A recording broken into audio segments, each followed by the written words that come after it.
Class 7 chapter 10। जीवों में श्वसन। श्वसन किसे कहते हैं? सभी जीवों के जीवित रहने के लिए श्वसन एक अनिवार्य वस्तु है। यह जीव द्वारा लिए गए भोजन से ऊर्जा को निर्मुक्त करता है। श्वसन द्वारा वायु शरीर के अंदर जाती है। उसमें उपस्थित ऑक्सीजन का उपयोग ग्लूकोज को कार्बन डाइऑक्साइड और जल में विखंडन के लिए किया जाता है। इस प्रक्रम में ऊर्जा निर्मुक्त होती है। जीव की प्रत्येक कोशिका पोषण, परिवहन, उत्सर्जन, जनन जैसे कार्यों में भूमिका निभाती है। कोशिका में भोजन के विखंडन के प्रक्रम में ऊर्जा उत्पन्न होती है, जिसे कोशिकीय श्वसन कहते हैं। सभी जीवों की कोशिकाओं में कोशिकीय श्वसन होता है। वायवीय श्वसन। जब ग्लूकोज का विखंडन ऑक्सीजन के उपयोग द्वारा होता है तो यह वायवीय श्वसन कहलाता है। अवायवीय श्वसन। ऑक्सीजन की अनुपस्थिति में भी भोजन विखंडित हो सकता है। यह प्रक्रम अवायवीय श्वसन कहलाता है। भोजन के विखंडन से ऊर्जा निर्मुक्त होती है। यीस्ट एक कोशिकीय जीव है। यह अवायवीय रूप से श्वसन करते हैं। इस प्रक्रिया के समय वे अल्कोहल निर्मित करते हैं। व्यायाम करते समय हमारे शरीर की कुछ पेशियां अवायवीय श्वसन द्वारा अतिरिक्त ऑक्सीजन की मांग को पूरा करती हैं। अनेक जीव वायु की अनुपस्थिति में भी जीवित रह सकते हैं। श्वसन क्या होता है? ऑक्सीजन से समृद्ध वायु को अंदर खींचना और कार्बन डाइऑक्साइड से समृद्ध वायु को बाहर निकालना श्वसन कहलाता है। अंतःश्वसन। ऑक्सीजन से समृद्ध वायु को बाहर निकालना अंतःश्वसन कहलाता है। उत्श्वसन। कार्बन डाइऑक्साइड से समृद्ध वायु को बाहर निकालना उत्श्वसन कहलाता है। श्वसन दर। कोई व्यक्ति 1 मिनट में जितनी बार श्वसन करता है वह उसकी श्वसन दर कहलाती है। सांस का अर्थ होता है एक अंतःश्वसन और एक उत्श्वसन। कोई वयस्क व्यक्ति विश्राम की अवस्था में 1 मिनट में औसतन 15 से 18 बार सांस अंदर लेता है और बाहर निकालता है। अधिक व्यायाम करने में श्वसन दर 25 बार प्रति मिनट तक बढ़ सकती है। सामान्य व्यक्ति हर मिनट 15 बार सांस लेता छोड़ता है। पूरे दिन में लगभग 21,600 बार सांस लेने और छोड़ने की प्रक्रिया होती है।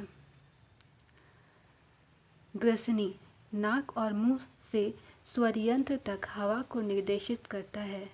स्वर यंत्र यानी वॉइस बॉक्स वायु को श्वास नली की ओर निर्देशित करता है और इसमें स्वर के लिए मुखर तार होती है। श्वास नली यानी विंड पाइप बाएं और दाएं ब्रोंकियल ट्यूबों में विभाजित होती है, जो बाएं और दाएं फेफड़ों में हवा को निर्देशित करती है। फेफड़े। छाती गुहा में युग्मित अंग जो रक्त और वायु के बीच गैस विनिमय को सक्षम करते हैं फेफड़े कहलाते हैं। फेफड़ों को 5 पालियों में बांटा गया है। Bronchial tube. फेफड़े के भीतर नलिकाएं जो हवा को ब्रोंकियोल्स में निर्देशित करती हैं और फेफड़ों से हवा को बाहर निकाल देती हैं, ब्रोंकियल ट्यूब कहलाती हैं। ब्रोंकियोल्स। फेफड़ों के भीतर छोटी ब्रोंकियल नलिकाएं जो वायु को छोटे छोटे वायु कोशों में निर्देशित करती हैं, उन्हें एल्वियोली कहा जाता है।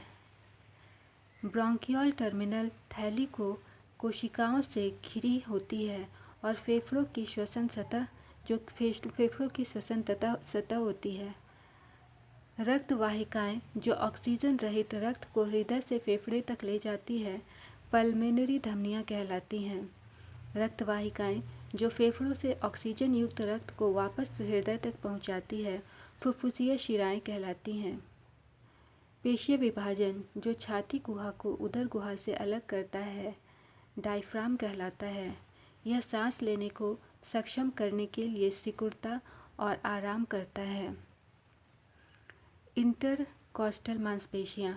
पसलियों के बीच स्थित मांसपेशियों के कई समूह जो सांस लेने में सहायता के लिए छाती गुहा और विस्तार और सिकोड़ने में मदद करते हैं। पेट की मांसपेशियां हवा को तेजी से बाहर निकालने में सहायता करती हैं। हमारे श्वसन तंत्र के अंगों में मुख्यतः नासिका, नासामार्ग, ग्रसनी, कंठनली, वायुनाल, श्वसनी, श्वास नली तथा फेफड़े सम्मिलित होते हैं। जब हम हवा को अंदर खींचते हैं तो इसमें मुख्यतः 79% नाइट्रोजन, 21% ऑक्सीजन तथा 0.004% कार्बन डाइऑक्साइड होती है।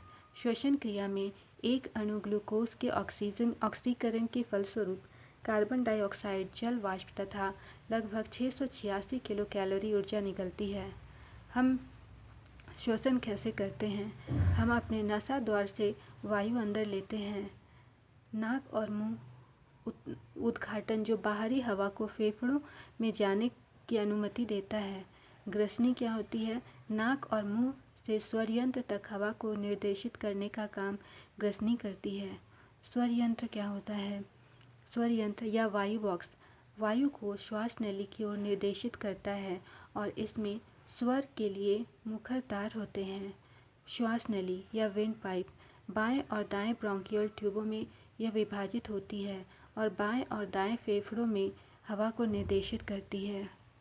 फेफड़े छाती गुहा में युग्मित अंग जो रक्त और वायु के बीच गैस विनिमय को सक्षम करते हैं, फेफड़े कहलाते हैं। फेफड़े को 5 पालियों में बांटा गया है। ब्रोंकियल ट्यूब फेफड़ों के भीतर नलिकाएं जो हवा को ब्रोंकियोल्स में निर्देशित करती है और फेफड़ों से हवा को बाहर निकालती है, ब्रोंकियल ट्यूब कहलाती है। फेफड़ों के भीतर छोटी ब्रोंकियल नलिकाएं जो वायु को छोटे वायु कोशों में निर्देशित करती हैं, इन्हें एल्वियोली कहा जाता है। ब्रोंकियल टर्मिनल थैली जो कोशिकाओं से घिरी होती है और फेफड़ों की श्वसन सतह होती है। पल्मोनरी धमनियाँ रक्त वाहिकाएं जो ऑक्सीजन रहित रक्त को हृदय से फेफड़ों तक ले जाती है, पल्मोनरी धमनियाँ कहलाती हैं। फुफ्फुसीय शिराएं रक्त वाहिकाएं जो फेफड़ों से ऑक्सीजन युक्त रक्त को वापस हृदय तक पहुंचाती है, फुफ्फुसीय शिराएं कहलाती हैं। डायफ्राम पेशीय विभाजन जो छाती गुहा को उदर गुहा से अलग करता है, डायफ्राम कहलाता है। इंटरकोस्टल मांसपेशियां पसलियों के बीच स्थित मांसपेशियों के कई समूह जो सांस लेने में सहायता के लिए छाती गुहा को विस्तार और सिकोड़ने में मदद करता है, इंटरकोस्टल मांसपेशियां कहलाती हैं। पेट की मांसपेशियां हवा को तेजी से बाहर निकालने में सहायता करती हैं।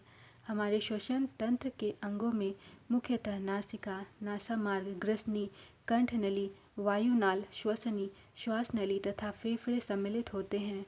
जब हम हवा को अंदर खींचते हैं तो इसमें मुख्यतः